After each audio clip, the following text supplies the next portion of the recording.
שלום לכולם, שמי אילן שר, למי שלא מכיר אותי, אני המנכ"ל של עמותת המאמנים, וכחלק מהעונה השנייה שעכשיו אנחנו מתחילים, אני נמצא פה עם רון סטיל במועדון סטיל בהרצליה, שנמצא ליד מלון אקדיה. רון סטיל, חלקכם לא מכירים אותו, ובשביל זה אני נמצא פה.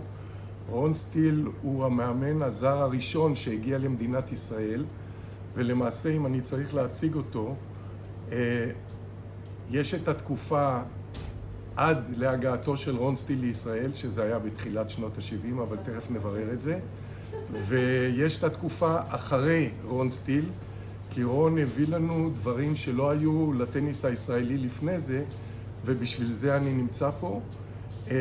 רון דובר עברית, אבל לא כל כך רהוט בה, ולכן השיחה תתקיים באנגלית. Ron, nice to be here. Yes. I'm moving now from the camera, Okay. and I will be behind it, Okay. and we'll talk in English, Yeah. and we'll go over all the things that brought you here.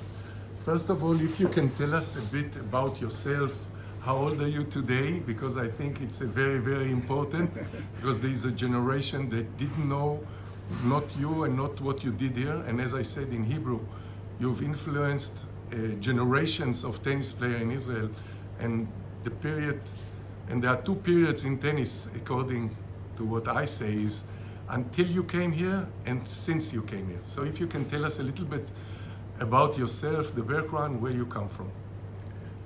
Okay. My background is I'm Australian, and in 1970 they advertised in Australia for the need for a national tennis coach in Israel. And wishing to go overseas with my family on a tour, I decided to do a working holiday by stopping off in Israel and being the national tennis coach there and trying to bring tennis to Israel. And so that's how it started. I came here in March 1970 to take up the position as national tennis coach.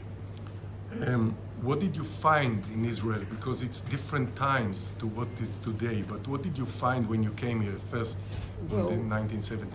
First of all, there seemed to be quite a lot of juniors around. I was very lucky. I went to Maccabi Safon and was quite impressed with the amount of kids playing.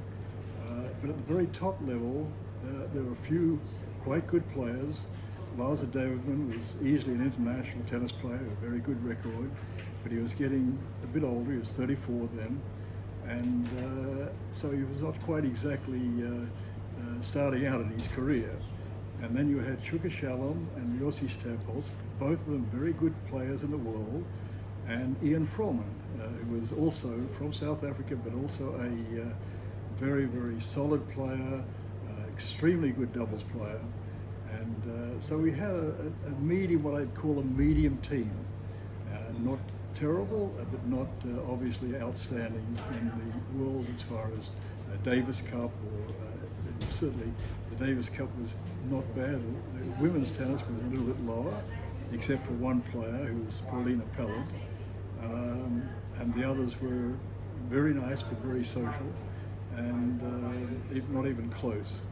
But that was what was here in Israel at the time. And in juniors, what was the program, if there was a program at that day? Well, they had very nice, what I saw, first I took a trip to Maccabi Safon with a camera, and I was running around, kids were all jumping in front, having me photograph them, and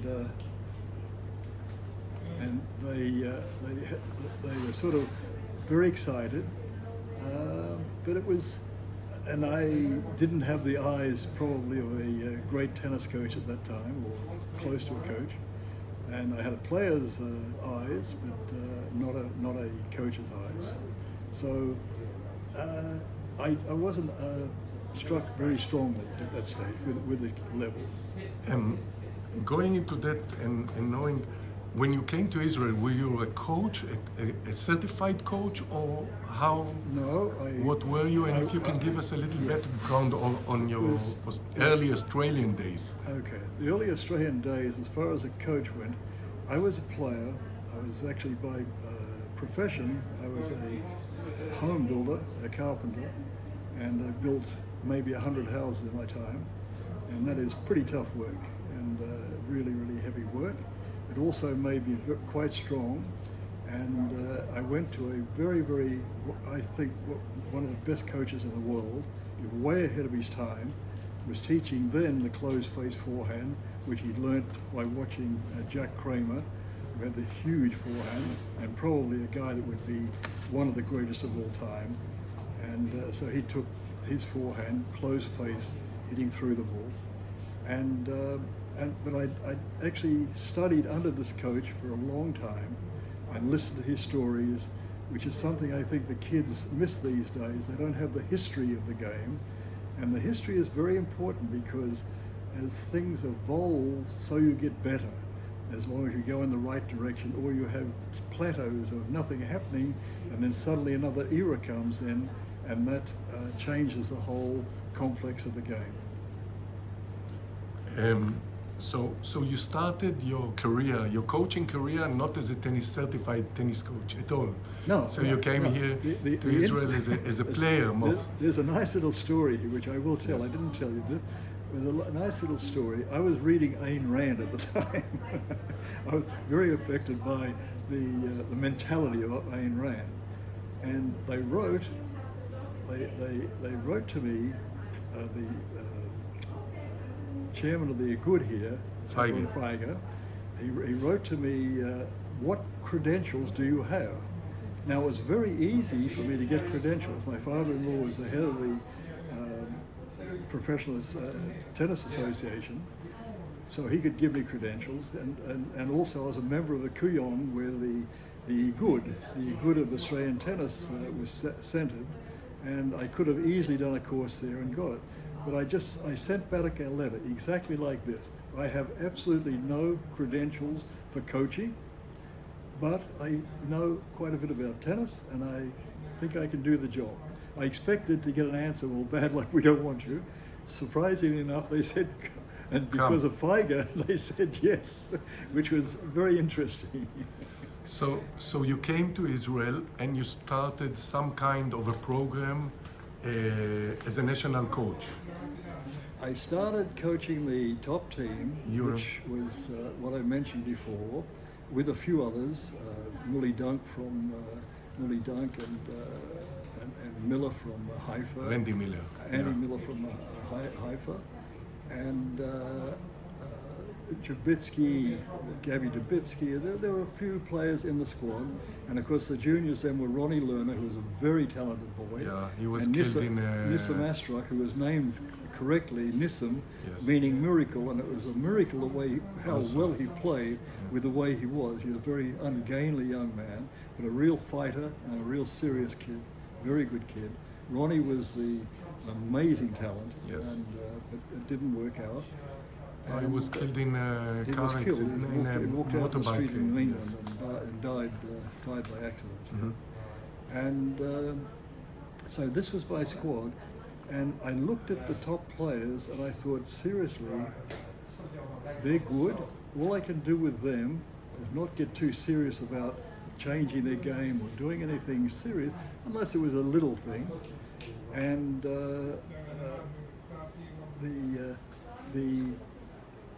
just to stay with what they've got, but train them harder, work hard, have regular sessions. But at the same time, I'd have to start with the juniors. And then I started looking around with the juniors. And of course, Shlomo Blickstein came up as one of them. And Yair Wertheimer, Ruby Porgas, Katayin. There's a whole series of players, good and bad. Shlomo absolutely stood out from everybody. And Yair Wertheimer was an exceptional, could have been an exceptional player. Really, it was bad luck with him because I got him for 2 years, and he got up to a certain level, and I disappeared again for a few years. So he missed out on any development he could have had in that period. And he could have been actually a really top international player, Yair Wertheimer. Mm-hmm. And he was pretty good anyway. But, okay, so this was your first time that you were in Israel. You stayed here for a few years or I 2 stayed years? here for just over 2 2 years. coaching. And then you left. I left here, I got a job in the States in a country club with my good friend Bill Lippy, and I was there for 3 months, just for the summer. They said, please, please, please come again next summer. I said, look, I can't go home, so I hired To Australia. To Australia. Yes. It's not a short distance, and I can't go home to Australia.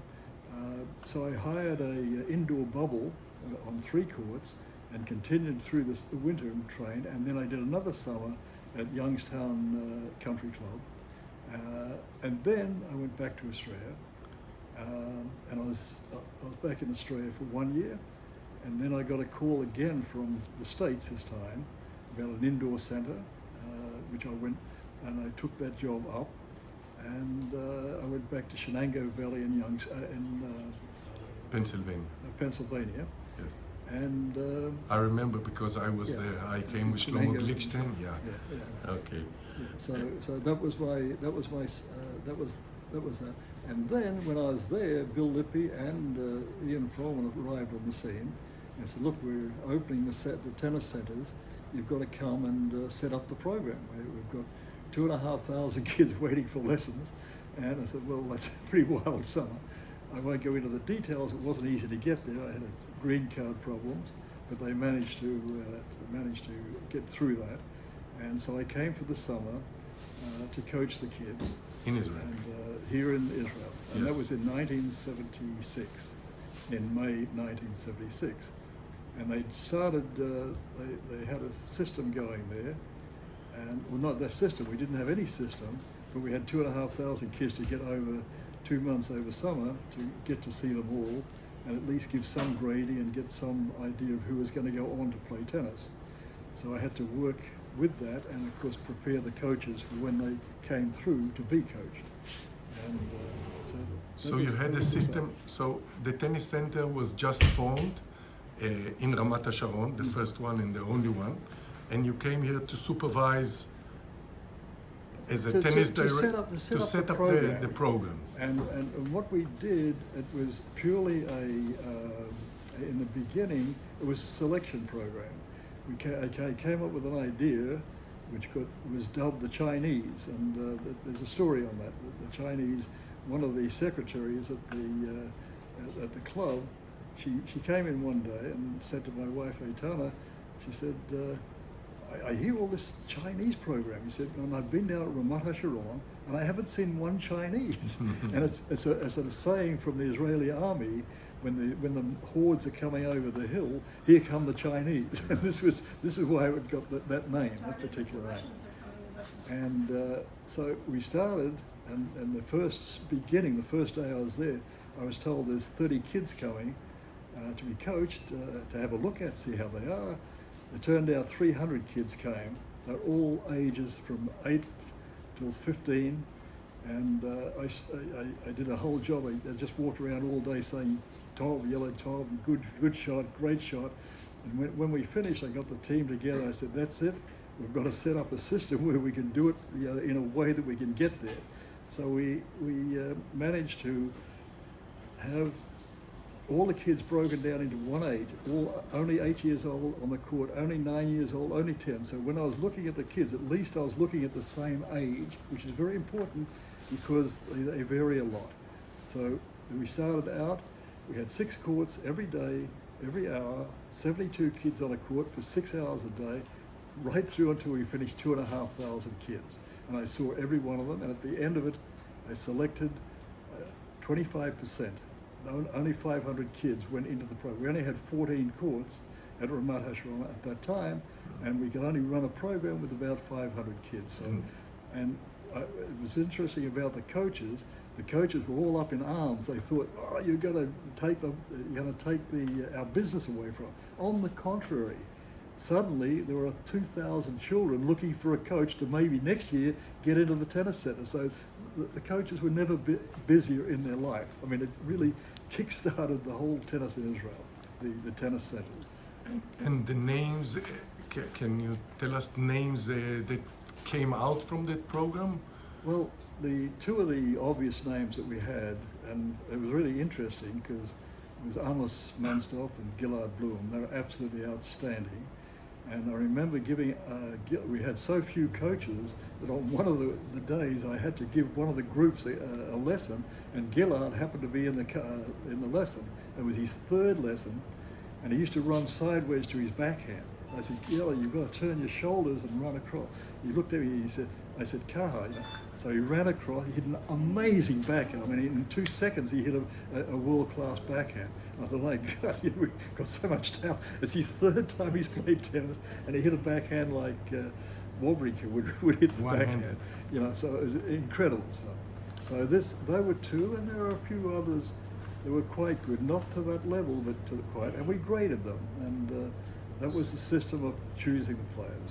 So you came here for the summer, you set up the program, the Chinese program, and then you went back to the States. I had a contract in the States. I had to be back in the winter. I had a winter contract. Mm-hmm.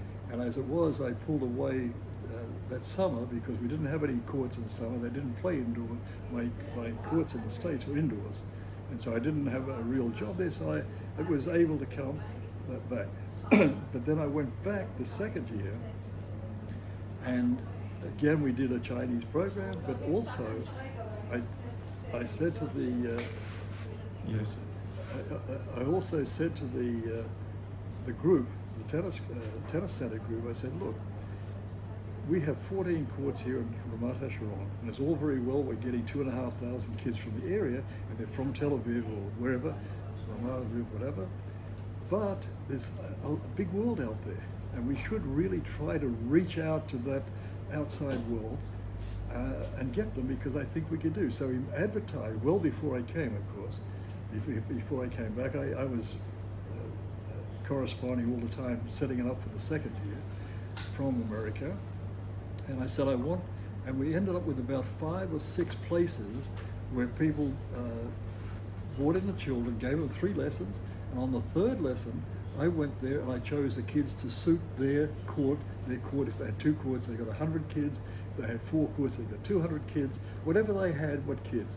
A good example was Arab Nazareth and Lower Nazareth. I said to them, I only want kids from 8 to 12 years old. I found out there are 8,000 kids in this category. 8,000 kids. And we got 660 kids, which we saw in the middle of summer. And we started an Arab program in the YMCA, which today has a very nice league team going, and absolutely working quite well. So you came back from the States after that period. You came back to the tennis center, and you were heading the tennis program in the tennis center. Yes. Then I came back in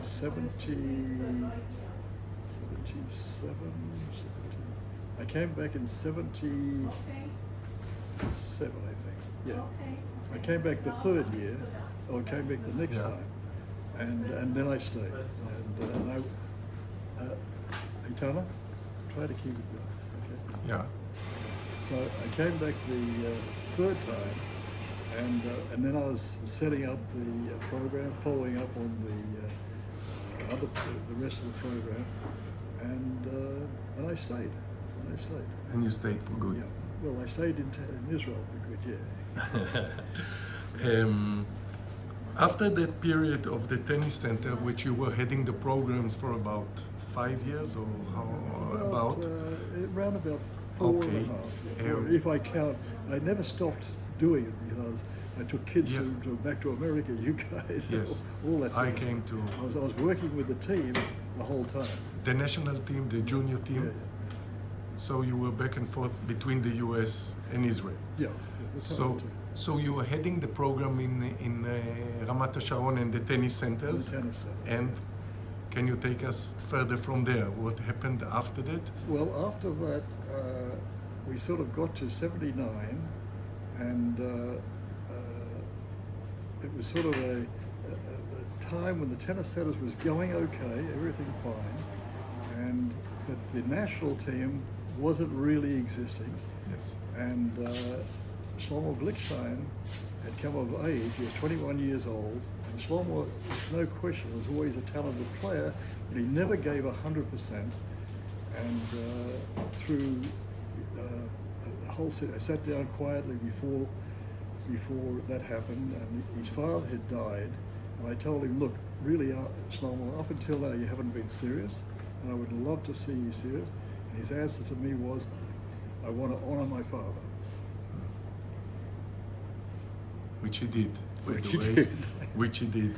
Yeah. And okay, so at that time you were again a national I coach. was back as national coach of Israel, Yeah. and looking in charge of the Davis Cup, the Federation, all the top, team. all the teams, junior teams, women, men, and Yes. and the Davis Cup. And from there, what did you do after you finished being the role of the tennis coach, or the national team's coach? Well, as a national team, I actually traveled. I did all the juniors, the women's, the juniors as well, junior women, junior men, and as well as all that, I also traveled 6 months a year overseas. I was in every Grand Slam for 4 years, 5 years. I was in every Grand Slam with not less than 4 players in the main draw, and sometimes as many as 6. Because we recruited Steve Kulovitz and David Schneider into the Davis Cup because unfortunately, we didn't have any other players that could really stand with Shlomo. And we had the chance that these New Orleans could join the team, and that made a fairly strong team. And then we were working on the juniors, Amos, Gillard, and in this case, Shahar Perkis, and a few other players in the junior side. Shahar Perkis was the outstanding junior that was going to obviously make his way into the top group. So that was my job to bring him in. So I went half the time I was on junior tournaments with Shahar, the other half I was with the whole team on Grand Slam tournaments plus all the tournaments around them. Given the names that you mentioned, Shlomo, Shachar, I understand that at one stage you worked also with another big name in tennis, in Israeli tennis, which is Dudi Sela. Can you tell us a little bit about that? Dudi Sela, I actually coached his brother. I brought him down so his brother, Offer, would get experience. I brought him down, he became a member of our club here at the Stíl Tennis. It was then the Arcadia Tennis. And I used to we played league. He was a wonderful doubles player. He was very good singles. People don't realize how good Offer Seller was, Dudi's brother. Yes. So I had the chance. He had the best serve. He and one other couple of players had the best serves in Israel ever. And the fact is that he was also a bit like Shlomo. He was very laid back, but not quite as ambitious as Shlomo. And so he never quite made it, but he was the greatest hitting partner you could get from Dudi Sela. The beautiful style, and played well. And so he's his brother, so he used to play with him. And Dudi, people often wonder, how could a kid come out of Kiryat Shmona with nobody there? I mean, in a way, there's nobody. If you're talking about international tennis, and all I can tell you, he did it in one way, major way. And that was, every time we built a tennis center, I made sure, I was the one that said, we put walls up on every tennis center in the country. They put walls up there. Dudi Sela, every day of his life, when he was a kid, hit against a brick wall. So he was playing the best player in Israel every day. So this was one of the major reasons he became what we call an international tennis player. Because he had that back. Because had he had the normal conditions in a place like Kiryat Shmona, had no chance at all. But he had the tennis center and the walls and the will to hit against a wall, and he made it. And I managed to help him through the juniors. I was with him when he was quarterfinalists. So you traveled with him? I traveled with him. Yes. I traveled to Italy, you name it, Belfast, Belgrade, everywhere. And I had him in the Australian Open, I had him in the US Open, and he made the quarterfinals of the Australian Open one year, lost to Tsonga 7-6 in the third set, he lost to Baghdadis in the semi-finals of the US Open in the last year of tennis. Then he went into adult tennis, and at that stage it's very difficult to make the transition from 18 to 21. Those years are very, very tough years. And when he was about 20 years old, I was at home and I got a call. It was Duty. And he said, listen, Ron, he said, I'm really not succeeding in tennis. I'm here with my brother. He's in real estate in Texas, and he wants for me to join him. What do you think? I said, what are you talking about? Duty, you're a kid. You're at the age that's when you play tennis. If you weren't a great player, you don't. But you're a possible great player. Come home. You come home. I'll pay your airfare back to Israel. I'll give you a fare back to America, and I'll train with you here in Israel, and take you back to the States to play there. So we went to Lexington, Ohio, to a $50,000 tournament after he trained with my son, Sar, who's one of the best hitters you can have around. He played with Sar, practice, and it's the best way to practice. And we went back. He played a $50,000 tournament, which Harel Levy was playing in the qualifying. Harel lost in the second round of qualifying in that tournament. Duty played the Open, won the tournament. We went then from there to Vancouver in Canada to a $100,000 tournament, which was a pretty big tournament in those days. And Andy Murray was playing in the tournament. He lost about the third round. Duty won the tournament. He won a $50,000 and then a $100,000 tournament. He went from like 400 to 100 in a very quick time, and it kick-started his career. And also not only kick-started his career, but really put the Israeli Davis Cup team on the map, because they had the Israeli Davis Cup team had Andy and Yoni, very good player. They had a Harel Levy, very good player, and Duty coming in as a number one at this stage, because he's the best player they've got, was able to get them in some amazing matches. That was like maybe the most golden period of Israeli tennis, apart from the Glickstein and Almost and Gillard areas. There were three areas. There was the Glickstein and Krulowitz and Snyder area, which was the golden area. There was then the Amos Mensdorf, Shlomo, Shahar Perkis, and Amos, that area. And then the latest era came again from the fact that we actually made the tennis work in the tennis center. So we had kids from all over, Andy Ram, Yoni Ehrlich, Noah McCune. They came out of a program a little bit later. That's another program. And today, together with Sar and Eitana, you manage the club here in Herzliya. Yeah, Can you tell us a little bit about this period in your life? Yeah, this was something that I decided. I'm sort of getting a little bit older. I'm 84 years old now, but I forgot to tell you. Wow. And you look fantastic. My son, he had finished. He had a bit of. He could have been an exceptional player, but he had back trouble, and he had to quit the circuit. He had operations. He did everything he could to be. He did everything he could to be a player, but it doesn't always work. And unfortunately, I could never teach him my serve. Had I been able to teach him my serve, he would have been a top 100 player, 100%. He was like 10 times better than me off the ground, but he didn't have my weapon, the big serve. And he was just looking to do some work. I said, look, we live from the Arcadia. We live about 3 buildings up from the Arcadia. I said, let's try to take up the Arcadia and start a club there. So we started here at the Arcadia courts, and we've since tried to establish, not so much working, because it's very difficult in a small club to produce players, because you need so many elements to make a tennis player, and a small club is not able to provide that. And this is something that we have to do something about. The small club can bring out the Duty Seller or the Amir Haddad or these players. That's a question that I wanted to ask you. But they should be brought in on a weekly basis. They should play in a big center and play a tournament. That's the way.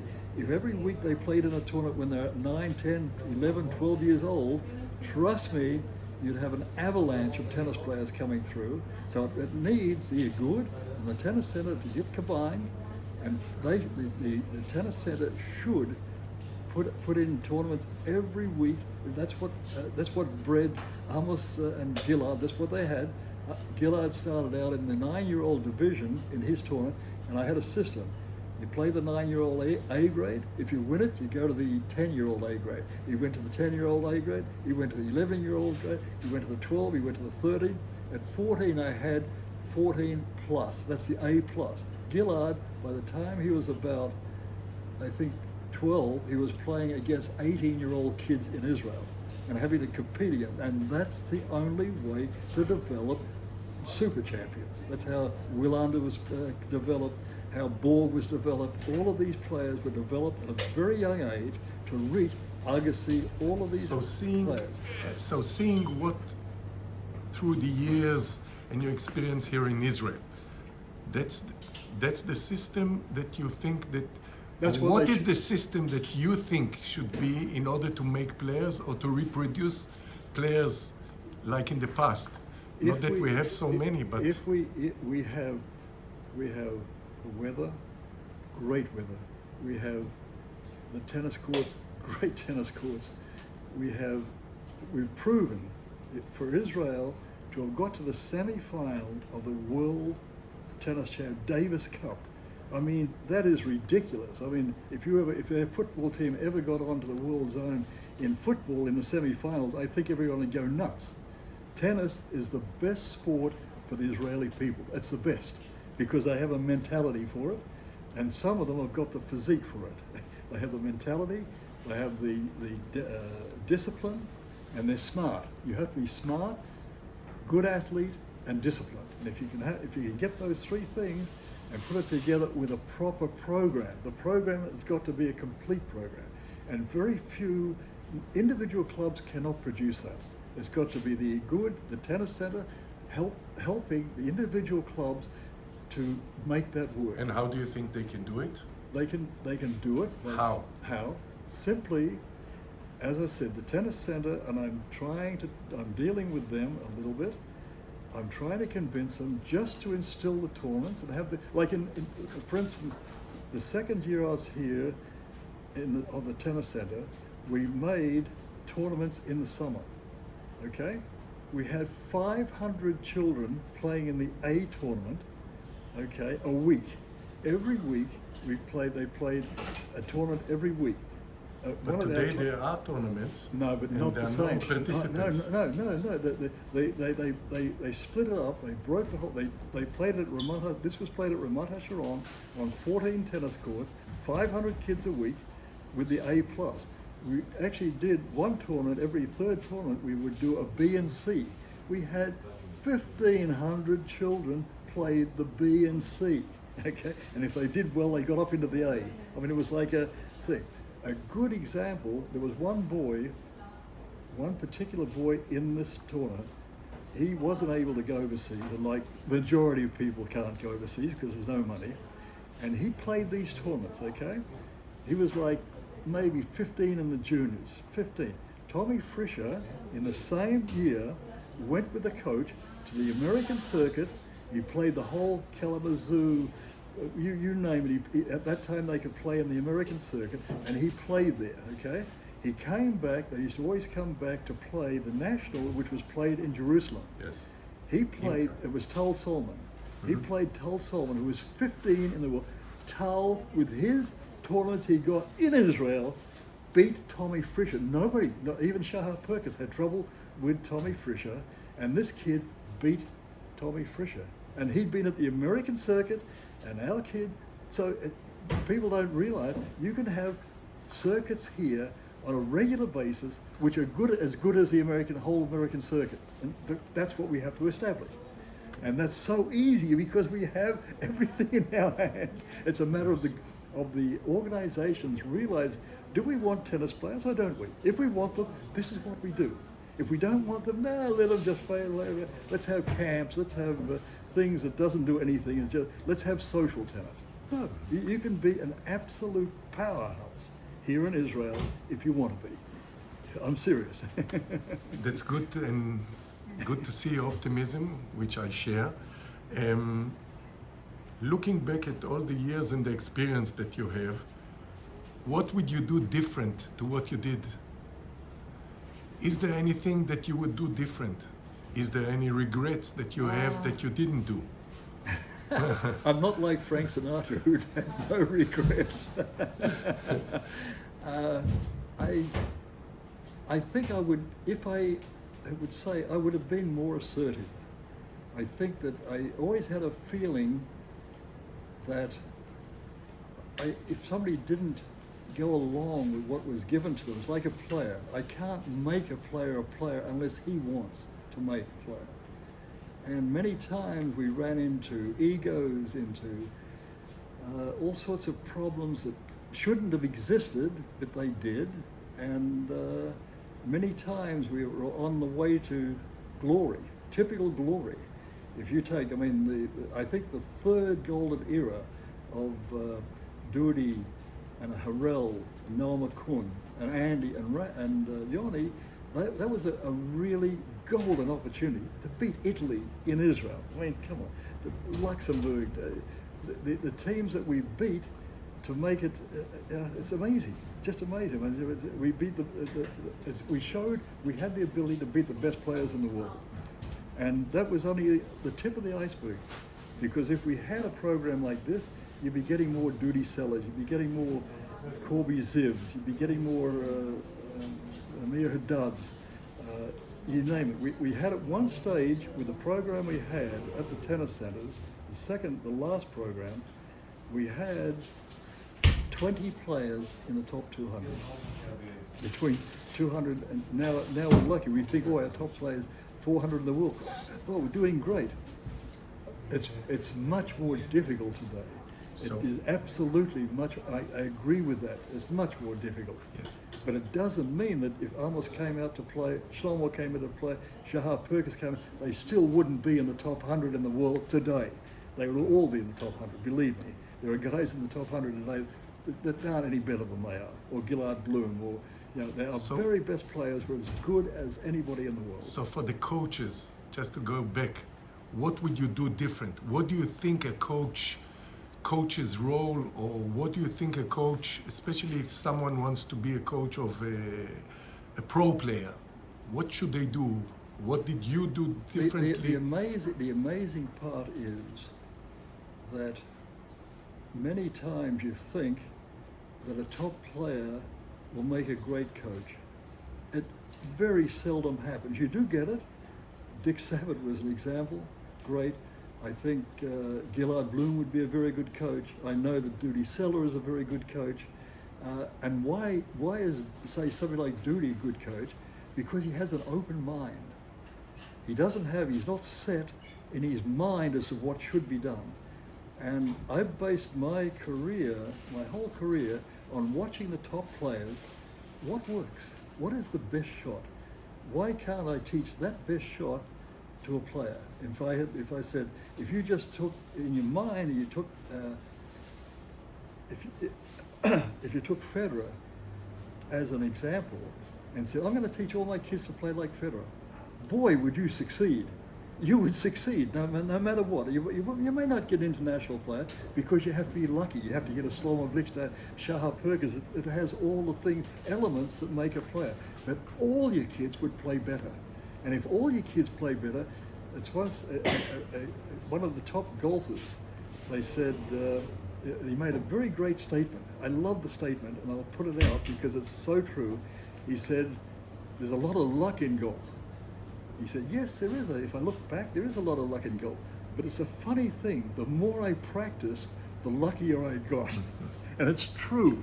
The more you practice, in other words, the more you spread the word, the more likely you are to get players. It's that simple. Good. Ron, thank you. I really thank you for your time.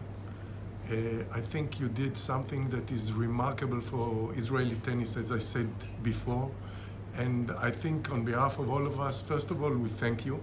I don't think there are many people at the age of 84 so alive and loving tennis and being on the court. When I came here, you were on the court and then you came off. So I really wish you well, all the health in the world, and good luck with your fifth career, and let's hope there will be some more. Thank you very much. Thank you, Elon.